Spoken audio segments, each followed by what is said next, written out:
is a video series on the guiding principles on internal displacement, why and how they matter, and I'm guiding you through it. I'm Cecilia Jimenez-Damary, the UN Special Rapporteur on the Human Rights of Internally Displaced Persons. In the previous video, we discussed Principle 22, particularly on several individual rights during protection during displacement. And in this video, we will discuss a really important right, Principle 23, on the right to education. Please have a copy of the guiding principles. Principle 23, paragraph 1, says simply, every human being has the right to education. This right is actually embodied in the Universal Declaration on Human Rights, Article 27, and of course applies to everyone. Human rights and humanitarian law provide also various statements on the right to education. Paragraph 2 then specifies this insofar as internally displaced persons are concerned. And here it is.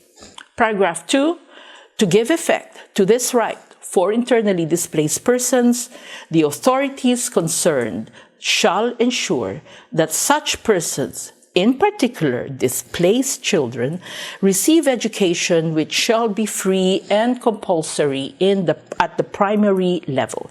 Education should respect their cultural identity, language, and religion.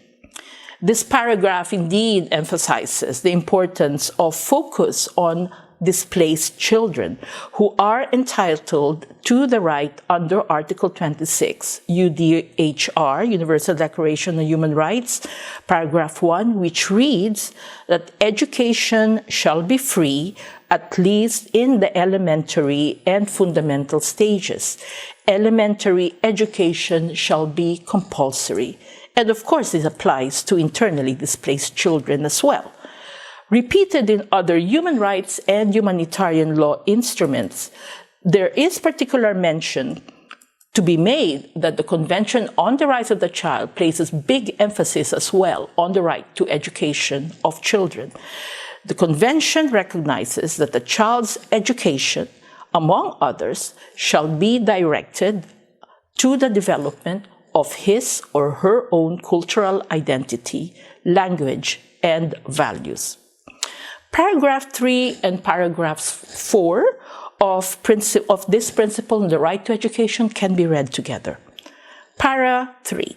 Special efforts should be made to ensure the full and equal participation of women and girls in educational programs. Para 4. Education and training facilities shall be made available to internally displaced persons, in particular adolescents and women, whether or not living in camps, as soon as conditions permit. Of course, given the state of gender disparity in the case of access to education by women and girls, the guiding principles remind us forcefully of the need to ensure full and equal participation of women and girls and to eliminate discrimination in this regard. Moreover, as the annotated commentaries state, by stating that education and training facilities should be made available to internally displaced persons as soon as conditions permit, the guiding principles underline the importance of an education with the fewest possible interruptions. The aim of the greatest possible continuity in education is firmly rooted in both human rights and humanitarian law. I would like to end the discussion of this principle on the right to education by encouraging you to read my report to the General Assembly 2019 on the rights of internally displaced children, where I elaborated on what the right to education means in theory and in practice for IDP kids. Thanks for tuning in. And this, ladies and gentlemen, is the last principle on protection during displacement.